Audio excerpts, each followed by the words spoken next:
بسم اللہ الرحمن الرحیم۔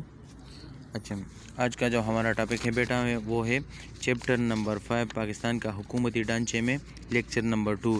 آج کے لیکچر میں ہم پڑھیں گے وفاق میں صدر کی حیثیت اور اختیارات۔ اچھا بیٹا، اس ٹاپک کو پڑھنے سے پہلے آپ کو میں بتا دوں کہ اس میں کیا کیا ہے۔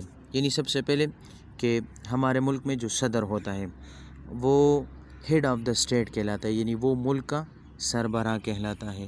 ٹھیک ہے بیٹا؟ اچھا، وہ ہمارے ملک کو ریپریزنٹ کرتا ہے۔ اس کے بعد ہم اس میں یہ پڑھیں گے کہ صدر کو سلیکٹ کرنے کے لیے ہمارے پاس کرائیٹیریا کیا کیا ہے۔ ٹھیک ہے، یعنی صدر کے لیے کون کون سی چیزیں جو ہے وہ کون کون سے لوازمات ہیں۔ ٹھیک ہے، اس کے بعد ہم پڑھیں گے صدر کے اختیارات ہمارے ملک میں کیا کیا ہے۔ ٹھیک ہے، اچھا، صدر کا انتخاب ہم کس طریقے سے کریں گے، اور اس کے علاوہ اگر صدر کو ہم نے ریموو کرنا ہو یا صدر موجود نہ ہو تو اس کے بعد جو ہے اختیارات کون سنبھالے گا، یا ہم اگر صدر کو ریموو کرنا چاہیں تو وہ کس طریقے سے ریموو کریں گے۔ تو سب سے پہلے آج کا جو ہمارا ٹاپک ہے اس میں ہے وفاق میں صدر کی حیثیت اور اختیارات۔ تو چونکہ ہم نے پڑھا تھا کہ وفاقی سسٹم وہ نظام ہوتا ہے جس میں اختیارات صوبوں اور وفاق کے درمیان تقسیم ہو، یعنی فیڈریشن یعنی جب ایک مرکزی حکومت کے تحت آپ جب صوبوں یا مختلف اکائیوں کو، فیڈریٹنگ یونٹس کو جب آپ متحد رکھتے ہیں اور اس پر حکومت کرتے تو یہ فیڈریشن کہلاتی ہے۔ ٹھیک ہے بیٹا؟ تعین کے مطابق صدر مملکت ملک کا سربراہ ہوتا ہے اور وہی جمہوریہ کی بطور وحدت نمائندگی کرے گا۔ ہمارے آئین کے مطابق ہمارے ملک کا سربراہ کون ہوگا؟ صدر ہوگا، اور وہ ہمارے ملک کو واحد یعنی اس کے ساتھ کوئی دوسرا شخص نہیں ہوگا، اور وہ ہمارے ملک کو اکیلے جو ہے ریپریزنٹ کرے گا۔ ٹھیک ہے، آئین کے تحت صدارتی امیدوار کے لیے ضروری ہے کہ وہ ان اوصاف کا ہو۔ ابھی آپ کو کرائیٹیریا بتا رہے ہیں۔ تو آرٹیکل 41 آف دا کنسٹیٹیوشن بیان کرتا ہے، ہمارے 1973 آئین کا آرٹیکل 41 بیان کرتا ہے کہ ایک پریزیڈنٹ کے لیے مسلمان ہونا لازمی ہے، اس کی عمر 45 سال سے کم نہ ہوگی، اور وہ قومی اسمبلی کا رکن منتخب ہونے کی اہلیت رکھتا ہو۔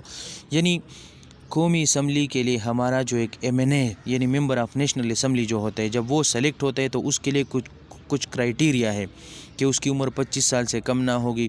ٹھیک ہے، اس کو دینی علوم کے بارے میں یا اسے اتنی جانکاری ہوگی اسلام کے بارے میں۔ ٹھیک ہے، آرٹیکل 62 اور 63 بیسیکلی یہ کرائیٹیریا بیٹا ہمارے سامنے ایکسپلین کرتا ہے۔ ٹھیک ہے، تو وہ قومی اسمبلی کا رکن منتخب ہونے کی اہلیت رکھتا ہو، یعنی ضروری نہیں ہے کہ وہ قومی اسمبلی کا یا کسی صوبائی اسمبلی کا ممبر ہو۔ یہ یاد رکھے بیٹا کہ ہمارے ملک کا جو صدر ہوگا وہ کوئی بھی سرکاری جابس یا کوئی بھی ڈپارٹمنٹ کا وہ ممبر نہیں ہوگا یا امپلائیز نہیں ہوگا، یا وہ بھی کسی بھی لیجسلیٹو اسمبلی کا رکن نہیں ہوگا۔ اگر وہ ہے تو وہ اس سے استعفیٰ دے گا۔ یعنی جس طرح آپ عارف علوی کی مثال لے لے، وہ MNA تھا یعنی ممبر آف نیشنل اسمبلی تھا، لیکن اس نے وہ کیا کیا، ریزائن دیا، اور وہاں اس کے بعد جو ہے وہ صدر کے پوسٹ کے لیے کیا ہوا، الیکٹ ہوا۔ اچھا، دوبارہ سنیں، صدر کو ہم کس طریقے سے اپوائنٹ کریں گے، لازمات کیا ہے اس کے لیے؟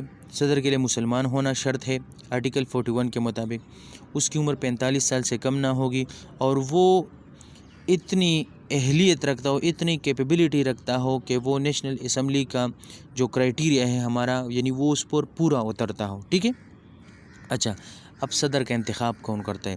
بیٹا ہمارے ملک میں صدر کے لیے انڈائریکٹ الیکشن ہوتا ہے، یعنی عوام ووٹ نہیں ڈالتے، عوام کے نمائندے ووٹ ڈالتے ہیں، یعنی سینٹ، پروونشنل اسمبلیاں اور قومی اسمبلی، یہ 3 صوبائی اسمبلیاں، قومی اسمبلی اور سینٹ، ان تینوں کے ممبران جو ہے وہ صدر کے لیے ووٹ کاسٹ کرتے ہیں۔ اچھا، اس کے بعد ہم پڑھیں گے صدر کے اختیارات۔ ٹھیک ہے، تو صدر کے اختیارات میں جب ہم آتے ہیں تو سب سے پہلے آتے ہیں انتظامی اختیارات، کہ صدر کے پاس کون سے اتھارٹیز یا کون سے پاورز ہوتے ہیں۔ تو according to the article 46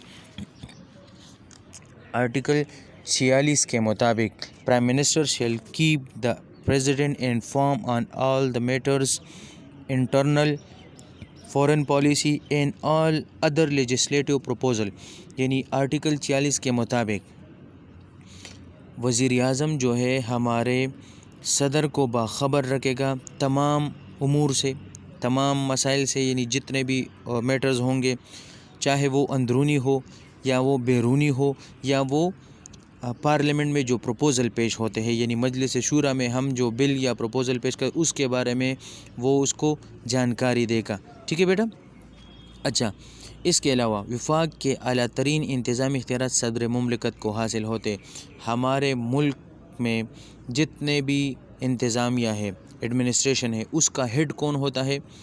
head اس کا پریزیڈنٹ ہوتا ہے، لیکن اس کو چلاتا کون ہے؟ پرائم منسٹر چلاتا ہے. ٹھیک ہے، جنہیں وہ وزیر اعظم اور اس کی کابینہ کے مشورے کے مطابق سر انجام دیتا ہے. تو آرٹیکل 48 یہ ایکسپلین کرتا ہے کہ پریزیڈنٹ کیا کرے گا؟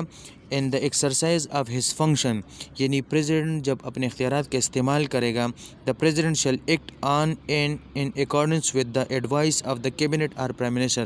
تو وہ کابینہ یا پرائم منسٹر یعنی وزیر اعظم کے مشورے کے ساتھ مشورہ کرے گا. ٹھیک ہے، یعنی اپنے اختیارات کے استعمال میں وہ ان کے ساتھ مشورہ کر سکتے، لیکن وہ ان کے مشورے کا پابند نہیں ہوگا. ٹھیک ہے. اچھا، اس کے بعد ہے کابینہ کی تشکیل. اب کابینہ کیا ہے؟ جب ہمارے ملک میں الیکشن ہو جاتے ہیں اور جو بھی سیاسی پارٹی سب سے زیادہ ووٹ لے لیتے ہیں تو وہ پارٹی وزیر اعظم بنا لیتی ہے. تو جب وہ وزیر اعظم بنا لیتے تو وزیر اعظم اپنے حکومت چلانے کے لیے کچھ ممبرز آف نیشنل اسمبلی کو سلیکٹ کرتا ہے، جس کو کابینہ کہا جاتا ہے، فیڈرل کیبنٹ کہا جاتا ہے. یعنی جس طرح وزیر ریلوے، وزیر صحت، وزیر پانی اور بجلی، ٹھیک ہے، وزیر خارجہ، ٹھیک ہے، وزیر داخلہ، ٹھیک ہے، وزیر تعلیم.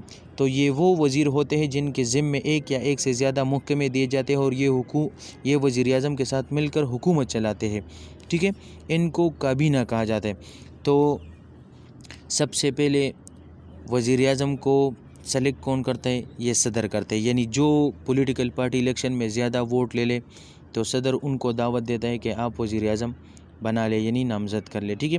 اس کے بعد جب وزیر اعظم بن جاتا ہے تو صدر وزیر اعظم کو دعوت دیتا ہے کہ کابینہ کی تشکیل کر لے.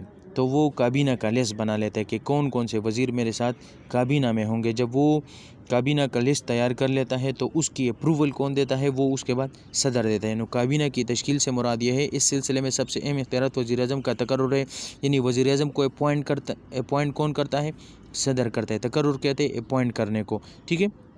آئین کے مطابق صدر ایسے شخص کو کابینہ کی تشکیل کی دعوت دے گا جسے قومی اسمبلی کی اکثریت کا اعتماد حاصل ہوگا. یعنی جس نے قومی اسمبلی میں، ہمارے نیشنل اسمبلی میں سب سے زیادہ ووٹ لیے ہو، یعنی وہ اس کی حکومت ہو.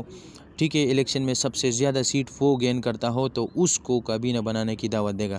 صدر وزیر اعظم کے مشورے پر کابینہ کے دیگر وزراء اور وزیر مملکت کا تقرر بھی کر سکتے ہیں. صدر وزیر اعظم کے مشورے سے کابینہ بھی بناتا ہے، اور کابینہ کے علاوہ جو دیگر اہم وزیر ہوتے ہیں، یعنی ملک میں جو اہم پوسٹوں پر اہم وزیر ہوتے ہیں، ان کی اپوائنٹمنٹ بھی کون کرتا ہے؟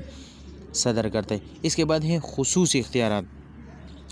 یعنی صدر کسی بھی مسئلے پر کابینہ کو عمومی طور پر یا خصوصی طور پر دوبارہ غور کرنے کا حکم دے سکتے ہیں.